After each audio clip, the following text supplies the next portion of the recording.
अस्सलाम वालेकुम नाज़रीन, मैं मोहम्मद असलम हुसैन सियासत की खबरों में आप सबका इस्तकबाल करता हूँ। गुजरात और हिमाचल प्रदेश असेंबली इंतखाबात के नतायज आज आने वाले हैं। वोटों की गिनती सुबह 8 बजे से शुरू हो चुकी है। रोजानात में गुजरात में बीजेपी को बड़ी बढ़तरी हासिल हो रही है। वहीं हिमाचल प्रदेश में कांग्रेस और बीजेपी के दरमियान सख्त मुकाबला जारी है। यहाँ कभी बीजेपी आगे है तो कभी कांग्रेस आगे, जबकि समाजवादी पार्टी उम्मीदवार डिम्पल यादव मैनपुरी लोकसभा सीट के ज़मीनी इंतखाबात में आगे हैं।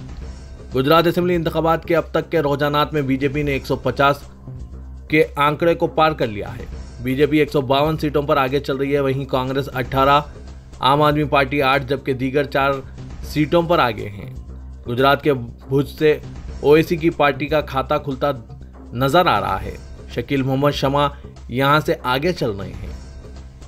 वहीं हिमाचल प्रदेश में कांग्रेस और बीजेपी के दरमियान सख्त मुकाबला जारी है। कभी बीजेपी क़यादत कर रही है तो कभी कांग्रेस। इस वक्त कांग्रेस 33 सीटों पर आगे चल रही है, जबकि बीजेपी भी 33 सीटों पर आगे है, जबकि वो दीगर 3 सीटों पर आगे है।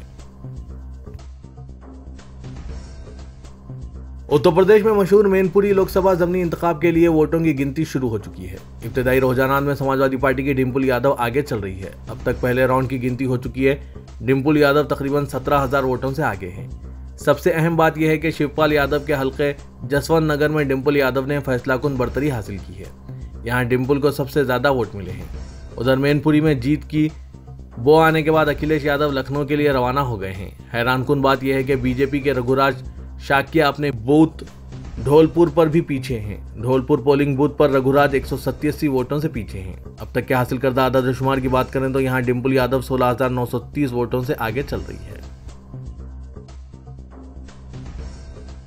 रियासत दिल्ली की हुक्मरान आम आदमी पार्टी दिल्ली के म्युनिसिपल कॉरपोरेशन पर भी कब्जा जमा लिया है। इसने यहाँ के 250 वार्डों में से 134 पर कामयाबी हासिल करते हुए वाज़ेह अक्सरियत हासिल कर ली है। इस जीत के साथ ही आम आदमी पार्टी ने 15 साल से एमसीडी में इख्तिदार में रहने वाली बीजेपी को बाहर का रास्ता दिखाया है। वज़ीर आला अरविंद केजरीवाल ने शानदार जीत के बाद ट्वीट किया कि दिल्ली के लोगों का शुक्रिया कि उन्होंने रियासत के साथ साथ शहरी इंतजामिया में भी आम आदमी पार्टी को तरजीह दी। मैं दिल्ली की बेहतरी के लिए वज़ीर-ए-आज़म नरेंद्र मोदी से भी ताउन मांगता हूं। अब हम सब मिलकर दिल्ली को साफ सुथरा और खूबसूरत बनाएंगे। दिल्ली एमसीडी इलेक्शन के नतायज के मुताबिक तमाम 250 वार्डों में नतीजे का ऐलान कर दिया गया है, जिसके तहत आम आदमी पार्टी ने 134 सीटें जीती है।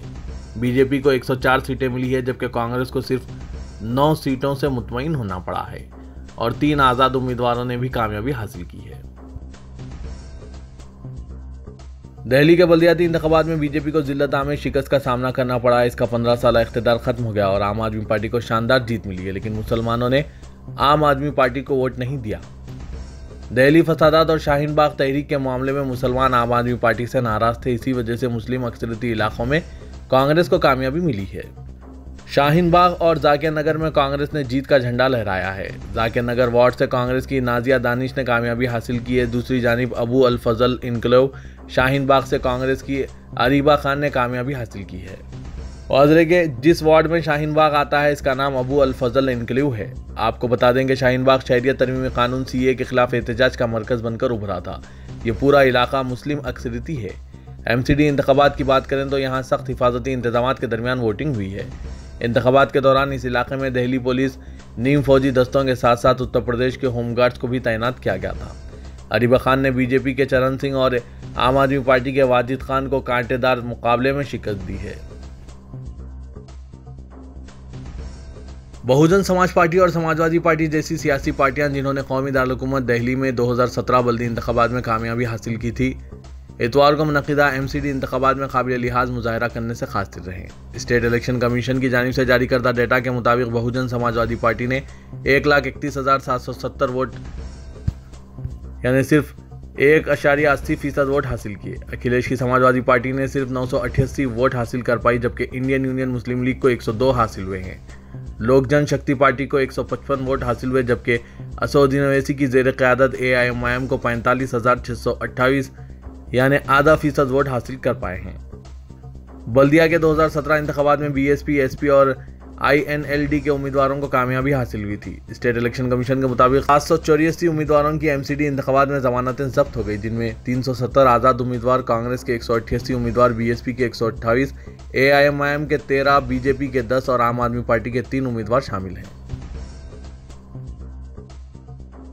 All India Muslim personal law board 1992 के बाबरी मस्जिद शहादत केस में तमाम 32 मुलजिमीन को बरी करने के सीबीआई की खुसूसी अदालत के फैसले के खिलाफ सुप्रीम कोर्ट से रुजू होगा। सीबीआई अदालत ने 30 सितंबर 2020 को तमाम मुलजिमीन बशमुल साबिक नायब वज़ीर-ए-आज़म एल के अडवाणी को बरी कर दिया था।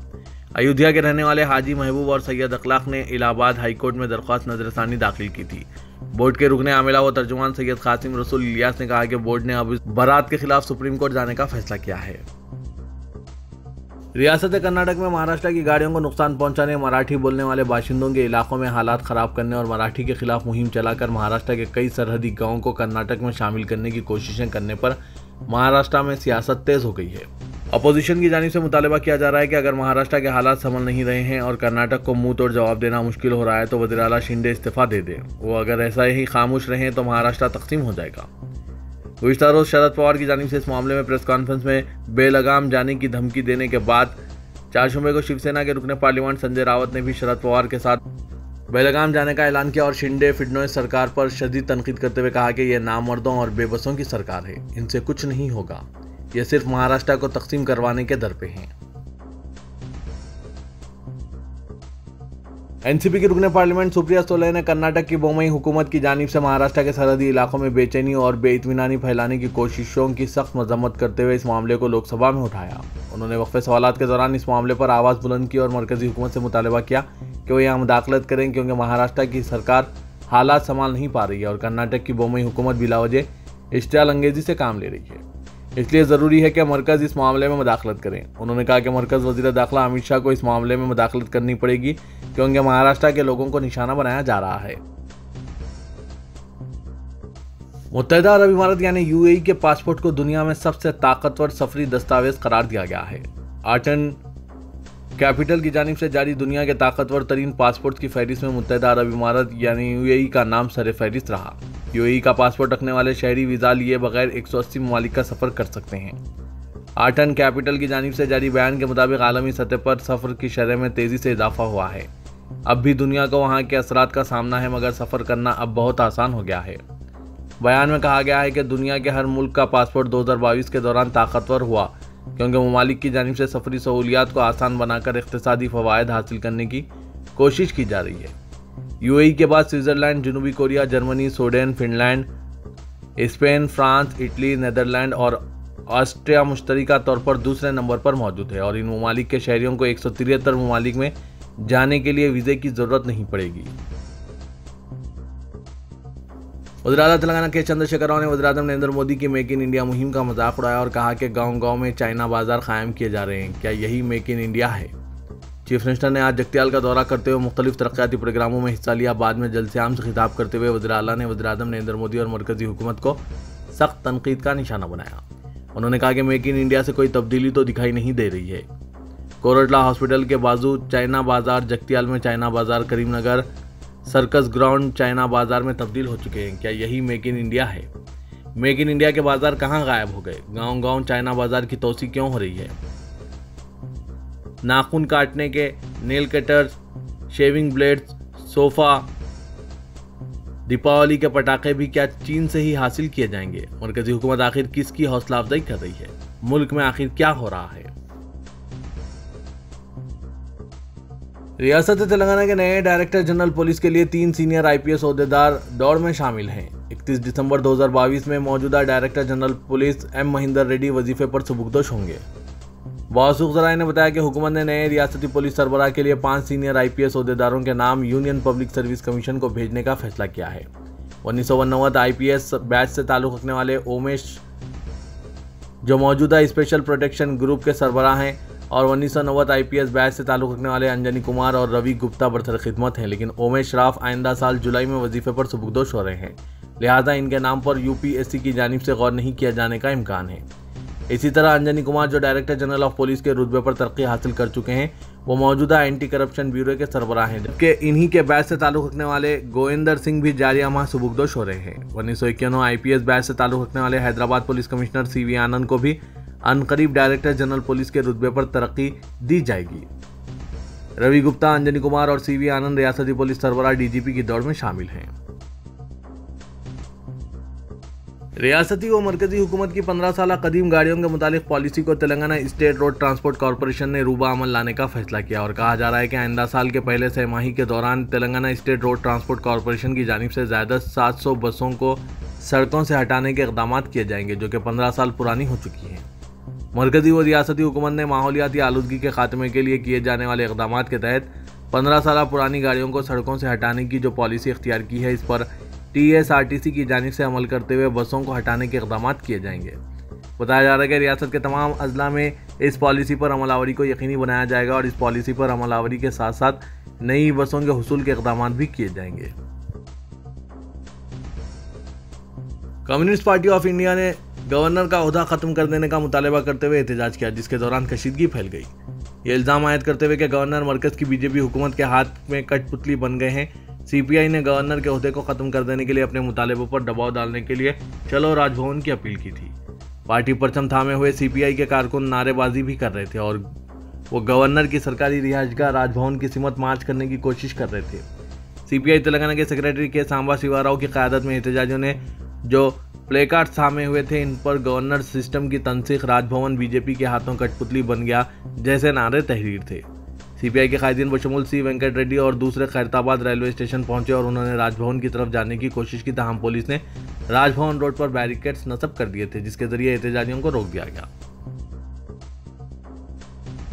हैदराबाद के शहरियों को चारशंबे की सुबह आसमान पर एक हैरत अंगेज मंजर दिखाई दिया, जहां एक अजीब शय नजर आ रही थी। कई अफराद ने इसको ताजुब से देखकर इसे सैयारा, तारा या आसमानी शय वगैरह समझा, लेकिन दोपहर के वक्त आसमान पर देखी गई यह अनोखी शय एक गुब्बारा साबित हुई, जो विकाराबाद जिले के मरपल्ली मंडल के मगली गंडाला के खेतों में गिर पड़ा।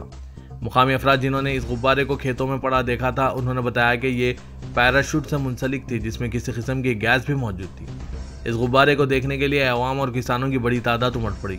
आसमान से उतरते वक्त इसे उड़न तश्तरी समझा गया, लेकिन वो उड़न तश्तरी नहीं बल्कि एक भारी भरकम गुब्बारा था जिसमें कैमरे और दूसरे अशिया भी नस्ब थी। इसी दौरान प्लेनेटरी सोसाइटी ऑफ इंडिया के डायरेक्टर रघुनंदन ने इस गुब्बारे के बारे में बताया कि यह नेशनल बैलून फैसिलिटी की जानिब से भेजा गया रिसर्च बैलून गुब्बारा है। शहर हैदराबाद में कई अफराद एक दूसरे से आसमान पर नजर आने वाले सफ़ेद रंग की शय के बारे में पूछते रहे।